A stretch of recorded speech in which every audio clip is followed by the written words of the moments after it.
What if one simple change in your daily coffee routine could help control your blood sugar naturally? Before you take your next sip, there's something important you need to know that could change your health. I'm not talking about any miracle formula, and I'm not selling anything. I'm talking about coffee, the drink that's in your kitchen right now, and one detail that changes everything: the way and the timing in which you drink that cup. Hi, I'm Dr. Richard Ben, a physician, and in recent years I've closely followed hundreds of patients with prediabetes and type 2 diabetes, especially people over 60. And what I'm going to tell you today is something that has truly changed many of their lives. Brazil is facing a silent crisis. According to the Ministry of Health itself, diabetes cases have increased by 135% in less than 2 decades in our country. Today, nearly 20 million Brazilians have the disease, and data from Vigotel, the government's monitoring system, shows that prevalence reaches an astonishing 30% among seniors over 65, 1 in every 3. It's much more than most people imagine. And what worries me most in my daily practice is not just those who already have the diagnosis, but the huge group of people who are right on the edge with high glucose levels, with that unexplained fatigue after lunch, with that constant thirst that doesn't go away, and who haven't yet been diagnosed, or who have, but don't know what to do beyond taking medication and waiting. Stay with me until the end of this video, because I'm going to show you how a small adjustment, which costs nothing, can make a huge difference in controlling your glucose. But first, I need to tell you something that most people don't know about coffee. Imagine your pancreas as a small factory that produces insulin, the hormone responsible for opening the doors of your cells so that glucose can enter and be turned into energy. When you eat, glucose enters your bloodstream. This factory goes into action, produces insulin, and the glucose is absorbed by the cells. Everything works fine. The problem begins when this factory becomes overloaded. When you eat a lot of foods that spike your blood sugar quickly, the pancreas has to work at its limit. Over time, your cells become less sensitive to insulin. The pancreas has to produce more and more to achieve the same effect. And that's when insulin resistance sets in, the gateway to type 2 diabetes. Now, what about coffee? What does it have to do with all this? Coffee is an extraordinary drink from a biochemical point of view. It contains hundreds of bioactive compounds, but 2 of them stand out to science: chlorogenic acid and trienol. Think of them as traffic controllers in your intestines. When you drink coffee before eating, these compounds make the absorption of sugar from food slower and more controlled. Instead of a surge of glucose entering your bloodstream all at once, you get a smooth flow that your pancreas can manage without stress. A study published in Diabetes Care, conducted by researchers from the Harvard School of Public Health, analyzed data from more than 1 million people and reached a conclusion that really impressed me when I first read it. Regular coffee consumption is associated with a significant reduction in the risk of developing type 2 diabetes. And it's not a small effect. The risk decreases in a dose-dependent way. The more cups per day within a reasonable limit, the lower the risk of developing the disease. Then in 2018, researchers from the Karolinska Institute in Sweden, one of the most respected medical institutions in the world, reviewed 30 different studies covering nearly 1.22 million participants and confirmed coffee consumption, both regular and decaffeinated, is associated with about a 30% reduction in the risk of developing type 2 diabetes. But here's the point that almost no one talks about.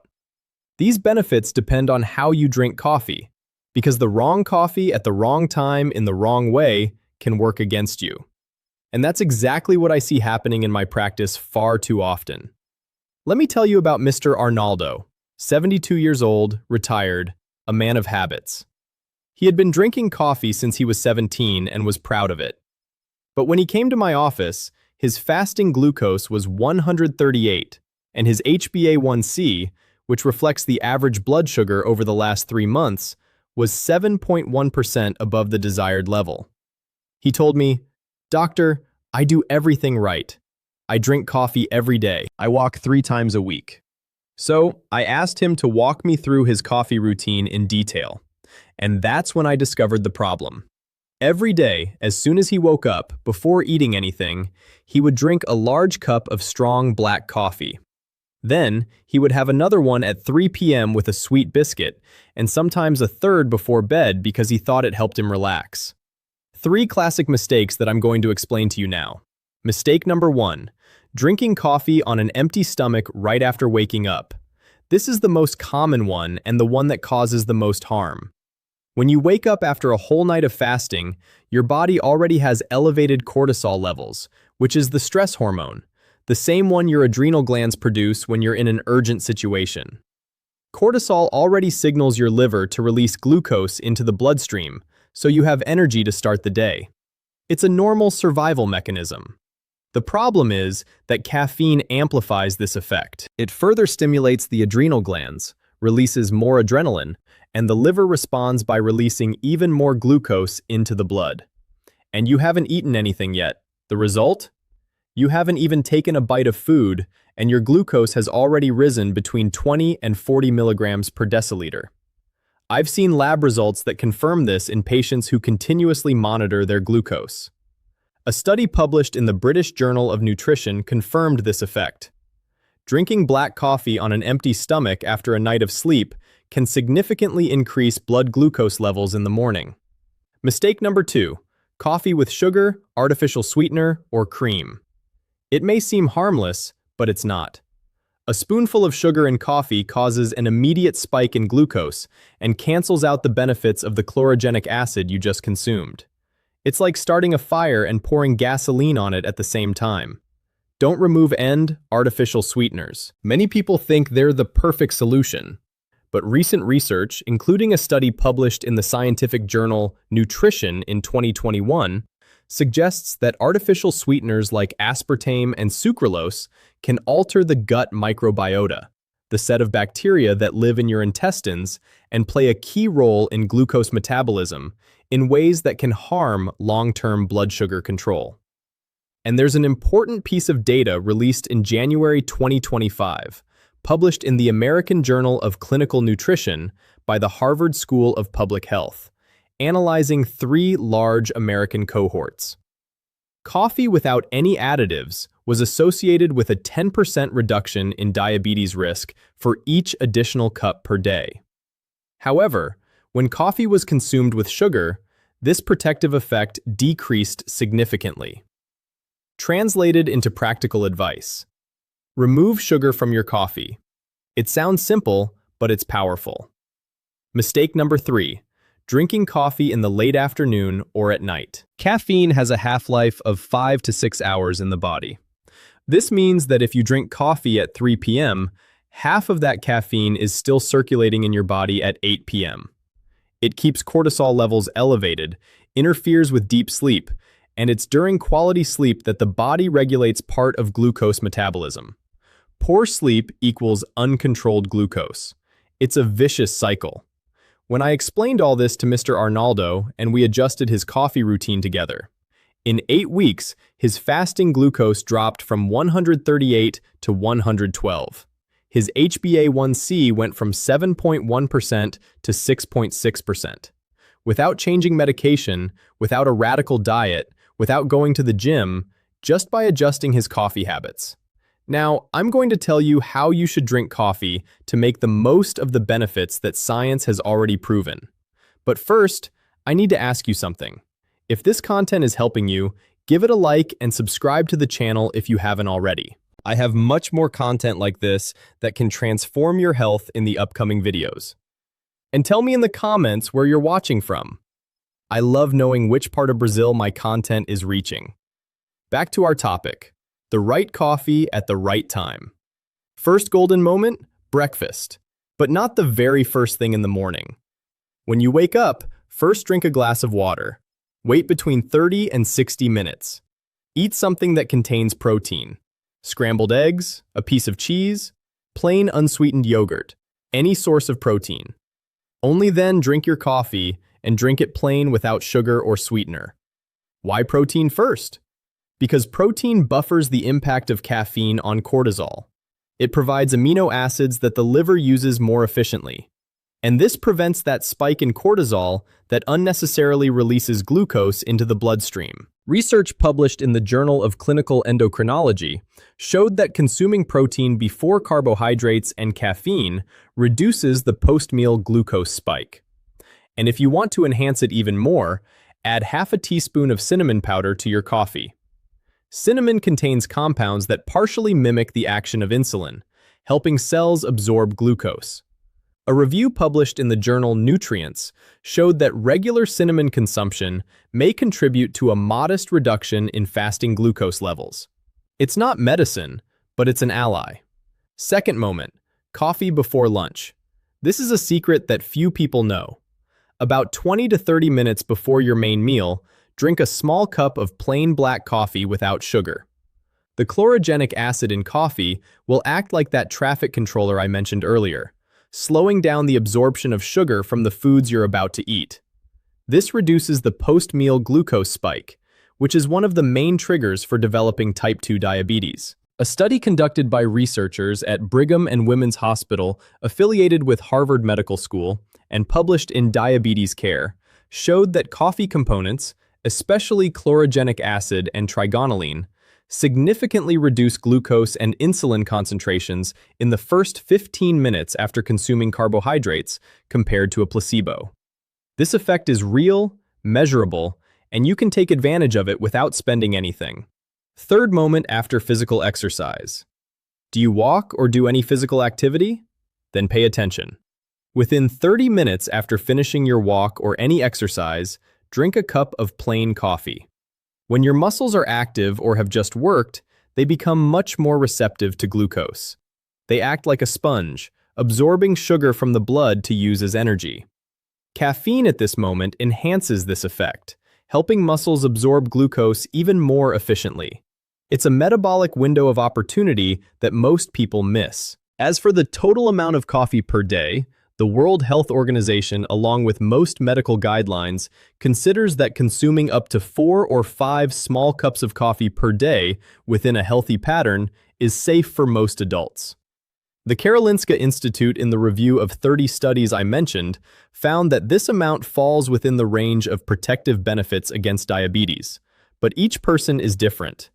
If you feel palpitations, anxiety, tremors, or insomnia from coffee, it may be that your caffeine metabolism is slower, which is genetically determined.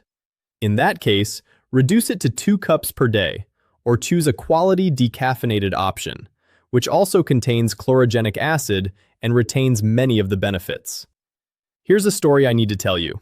Danelli, 68 years old, a retired teacher, came to my clinic with type 2 diabetes, diagnosed 3 years earlier using metformin with glucose still difficult to control. She was the type of patient who followed everything correctly, took her medication, reduced rice, but her HbA1c stubbornly stayed above 7.5%. When I discussed her routine, I discovered that she drank sweetened coffee with milk in the morning, coffee with sweet biscuits in the afternoon, and had practically stopped moving because her legs felt heavy. Together, we created a simple plan. Breakfast. Wait 45 minutes after waking up, eat a boiled egg, then have plain coffee with cinnamon. Pre-launch coffee, a small cup 20 minutes before eating. A 25-minute walk in the afternoon 3 times a week, and a coffee right after. We eliminated the sweetened afternoon coffee and the biscuits. 6 weeks later, she returned to the clinic with a smile I will never forget. Her HbA1c had dropped from 7.5% to 6.8%. Her fasting glucose was 109. She told me, "Doctor, I woke up with energy for the first time in years." I didn't change her medication. I changed her relationship with coffee. But now I need to warn you about something important that may be sabotaging you without you realizing it. Coffee has invisible enemies that destroy all the benefits I've just described. I'll list the main ones. Enemy number 1, sugar of any kind. Refined, brown, Demerara, honey. Anything sweet added to coffee creates an immediate glucose spike that cancels the protective effect of chlorogenic acid. The 2025 Harvard research made this very clear. Coffee with sugar has reduced protection against diabetes. Enemy number 2, Artificial sweeteners. As I explained earlier, there is growing evidence that aspartame and sucralose disrupt the balance of the gut microbiota, which is essential for healthy glucose metabolism. If you need to sweeten it, try natural stevia, which so far has not shown the same negative effects in available research. Enemy number 3, industrialized instant coffee, the kind that comes in sachets. These products often contain hidden sugar, hydrogenated fats, and additives that compromise nutritional quality. Prioritize natural ground coffee, 100% Arabica, freshly brewed. Enemy number 4, coffee paired with ultra-processed foods, white bread, filled cookies, industrial cakes. When you combine coffee with these foods, the glucose spike from refined carbohydrates is so high that no amount of chlorogenic acid can compensate. And finally, I'll tell you about what I call the protection triad, because coffee works even better when it's part of a context of healthy habits. First element, smart coffee, the way I taught you at the right time without sugar, maximizing the benefits of chlorogenic acid. Second element, movement. You don't need to go to a gym. 30 minutes of moderate-paced walking 3 to 5 times a week is enough to dramatically improve insulin sensitivity. Moving muscles act like drains, pulling glucose out of the blood independently of insulin. This has been confirmed by so many studies that it would be impossible to list them all here. Third element, adequate protein intake in meals. Protein is the macronutrient that has the least impact on glucose, promotes satiety, and protects muscle mass, which is the body's largest consumer of glucose. After the age of 60, protein needs increase because the body becomes less efficient at using it. Eggs, chicken, fish, beans, cheese, and plain yogurt include a source of protein in each main meal. When these 3 elements work together, the effects multiply. Coffee improves insulin sensitivity. Exercise increases glucose uptake by muscles, and protein stabilizes post-meal glucose spikes. It's a powerful combination that doesn't cost much and doesn't require any special product. But I need to be honest with you about one thing. Everything I've described here are complementary lifestyle strategies based on solid scientific evidence. They can help a lot, but they do not replace medical evaluation and follow-up. If you already have diagnosed diabetes and use medication, never change the dosage or stop taking it on your own. Ideally, you should take this information to your doctor, discuss it together, and make adjustments with professional guidance. Now, let me ask you a question. Do you have a family member, a father, mother, sibling, or close friend who struggles with high blood sugar or already has diabetes? Share this video with that person now. You might be giving them information that could change something in their life. Quality information based on science is one of the greatest gifts we can give to those we love. I want to leave you with a thought I've carried with me for years in medicine. Your body is not your enemy. Your body is constantly trying to balance itself, heal, and adapt. When glucose rises, when fatigue doesn't go away, when your legs swell, these are signals. They are cries for help from your body. And often what it's asking for is not a new pill. Sometimes it's a small change, like the time you drink a cup of coffee. Health doesn't live in the pharmacy. It lives in daily habits. In the next video, I'll show you the 5 foods that people with prediabetes need to eliminate from their diet as soon as possible. Because these foods silently inflame glucose levels, and most people have no idea. Make sure to turn on notifications so you don't miss it. I'm Dr. Richard Ben, and it's been a great pleasure being here with you. Take good care of yourself and take good care of those you love. Your health is shaped by the small choices you make every day, so make them count. Start with one simple change today, and your future yourself will thank you. I will see you in the next video. Thank you.